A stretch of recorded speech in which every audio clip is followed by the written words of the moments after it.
Hey everyone, Harry here to talk about the Hunter Biden pardon. And let me just say upfront, my views, which I've laid out at length and in detail in a Substack entry that we will post to this YouTube, seem to be in the minority. I say seem to be because my basic view is that the pardon is well within the heartland of what you have pardons for, and the objections, to which I largely demur. That's a legal term for saying, I'm not disagreeing with them. I'm saying they're not, the objections, that is, not conclusive or don't really undermine the case, really say other things and don't speak to the basic fairness of the pardon. So let me start there. It really is the place you want to start. So Hunter Biden, man, oh man, he got screwed, I think, pretty plainly. He did this conduct in the midst of complete, I think it was crack cocaine, but controlled substance hell. He did a few things. He was in that spot for a couple years during which he didn't pay his taxes, and during which he bought a gun from a federal firearm dealer and said on the form that he wasn't using drugs when really he was during that time. Okay, and that's pretty much undisputed. And there was a holdover U.S. attorney from the Trump era. We're talking Trump term number one. And Biden, this was even before Garland got in there, decided to keep him in office. And it was really so that he could continue to pursue the Hunter Biden case and nobody could say it was politicized. And pursue it he did. And he reached an agreement which was perfectly consistent with DOJ policy, down the middle, really. Well, let's start with the taxes. On the taxes, the agreement said Hunter's got to plead to 2 misdemeanor violations. And that is consistent with the treatment of someone like Hunter, who had not paid while on drugs, but then paid it all back and with interest, still against the law. But the DOJ typically lets that be a misdemeanor violation. And then on the gun, the DOJ typically does not charge a gun crime for lying on the form unless either you go on to use that gun in a crime, or there's some other extraordinary circumstance, say you're involved in gang activity. Okay, so the DOJ worked out a deal on the gun where he was going to get a diversion agreement, and he kept his nose clean for 2 years, no drug use, no use of guns. The charge would go away. And it was a long time of investigation, negotiation, but that was the deal. And as I say, that's totally down the middle, the way DOJ would handle both these offenses. But they show up in court to enter the plea. I've never seen this happen before. When you show up in court to enter the plea, it's all stitched up, signed, sealed, and delivered. But this was, you might say, sealed and delivered, but not signed. There were a few little T's to cross and I's to dot in court, and that happens. But when the plea agreement was presented to the judge, she said, now, wait a second, on this diversion agreement, you seem to leave it to me, the judge, to determine what's happened and whether he keeps his nose clean. And that means leave it to me whether to charge him. And that means leave it to me to undertake executive branch functions. And I don't do that. I can't do that. This is funky. And there was a whole sort of pause to the proceedings, and basically things broke down then. And rather than put the pieces back together again, the plea agreement already had come under fire in the Republican Congress, which was really eager to get serious charges against Hunter Biden as part of their great hunt to impeach Joseph Biden, the president. And they basically, from the time of that hearing, just gave David Weiss hell. And Weiss thereafter asked Merrick Garland to make him a special counsel, which gives him the authority to bring cases around the country rather than asking a U.S. attorney. Garland, in everything involving Hunter Biden and David Weiss, was studiously hands off.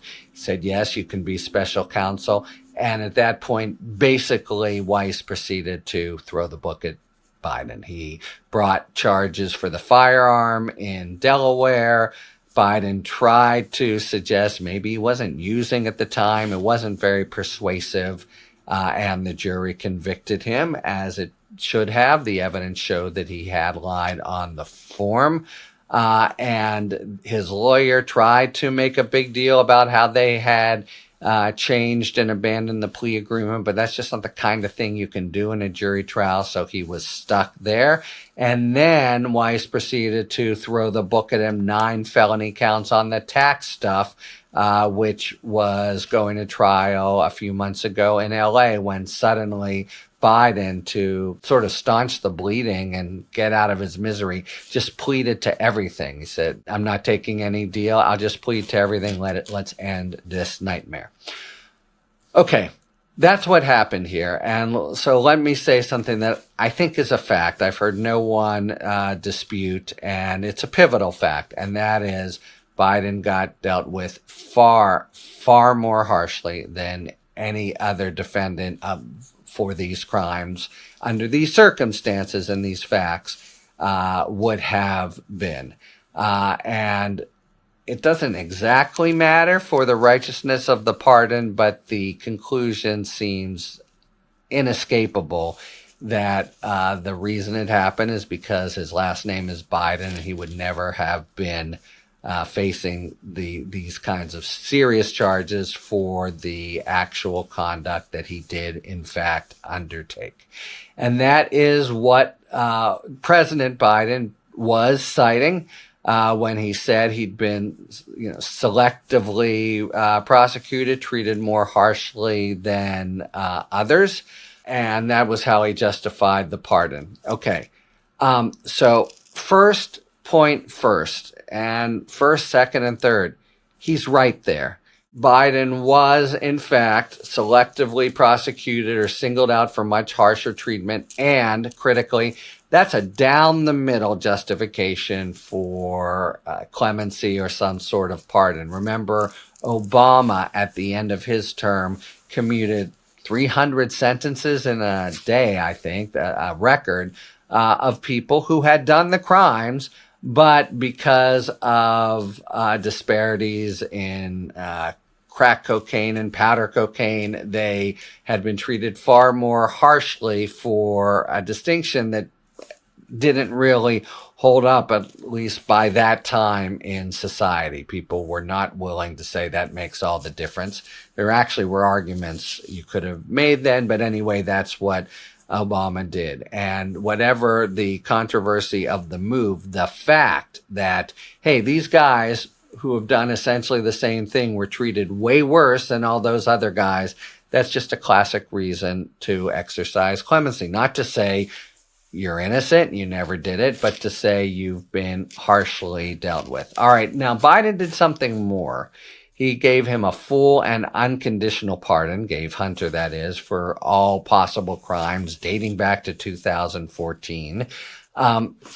That is just kind of part and parcel of what he needed to do to actually give the pardon, because it's really clear that if he had just pardoned him for that activity, when a new regime took over, they would just make up something or find something else, say in the Burisma activity in 2014 or whatever, to go after Hunter with. So it just wouldn't have protected him, and there would have been reprisals pretty certainly. And that you had criticism of the pardon from the Hill that made that much basically clear.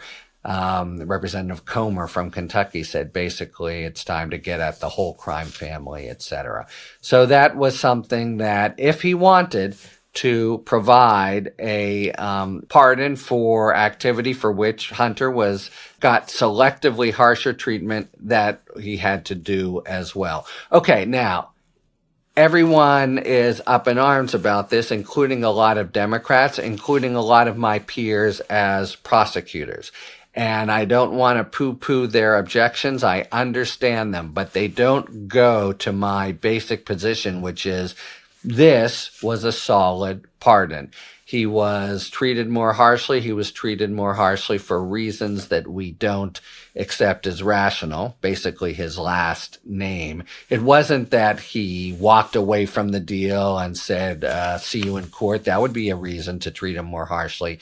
But no, it just fell apart for no fault of his own. That's a solid argument, a down the middle heartland argument for a pardon. Now, there's a lot of other stuff going on, and basically the criticisms are understandable, but they are specious in the definition of specious, which is looks good on the surface, but if you give it a little bit of a deeper look, it doesn't hold up. So some people said, hey, he did the crimes. Yes, he did the crimes, but that's what, in almost all cases, you can give clemency to innocent people. There are actually other ways to deal with it in the court system, but that's what a pardon is about, people who have done the crimes, say, as with Obama. Another was, hey, Biden said again and again he wouldn't. That's certainly true. Biden said again and again he wouldn't. He wasn't even considering it, and here he did this about face. It may well be that he was always kind of considering it, and so he said this with his fingers crossed behind his back, or he said it just in the hopes that Harris would win the election over Trump, so it wouldn't be a problem. But he said it, and or he maybe said it sincerely, and then going down to the last days of his presidency, he gulped hard and said, my son's been really screwed over, and I'm gonna do something about it. Not good that Biden did that, and will be a hit against him in history and the like, but just doesn't say a word about whether the pardon is solid. Then there's a real argument. Well, there's a whole series of arguments about what a bad political cost this pardon's going to have, and it seems true to me. It's going to be a soundbite in a political landscape where sound bites are about all that ever happened, and Republicans are going to be able to say, see, Hunter Biden, and see, Biden himself said that the DOJ was politicized.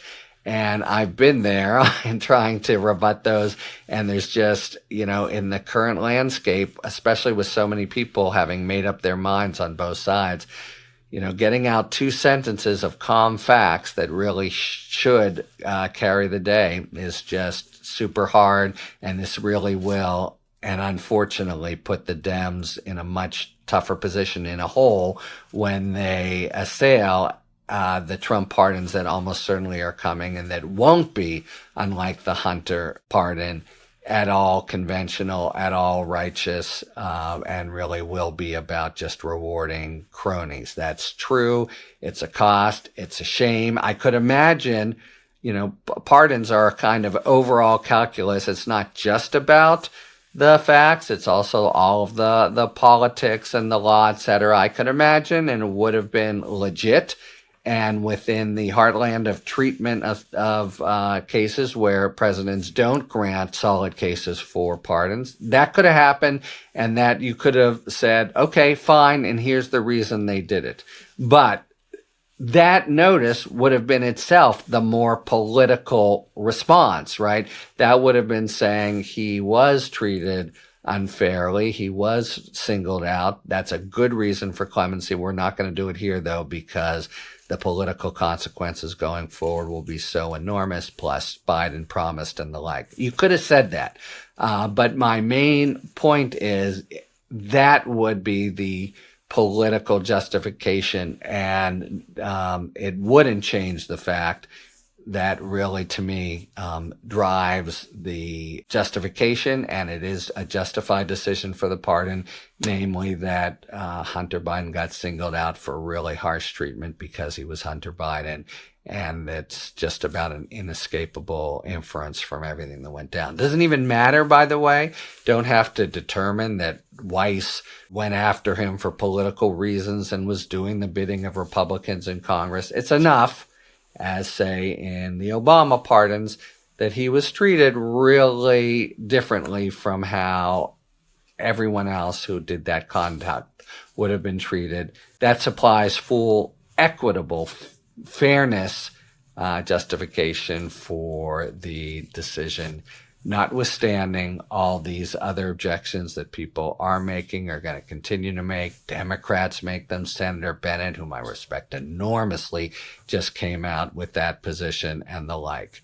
But I stay by my claim that the pardon decision itself, viewed as it should be based on the facts and the law and the circumstances and in isolation, that the place to start anyway is that was a fully justified decision, very consistent with the purposes of pardons.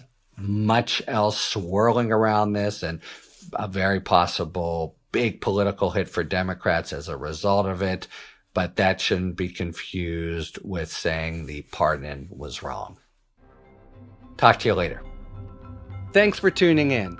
If you enjoyed this video and other Talking Feds content, please take a second to like and subscribe. Talk to you later.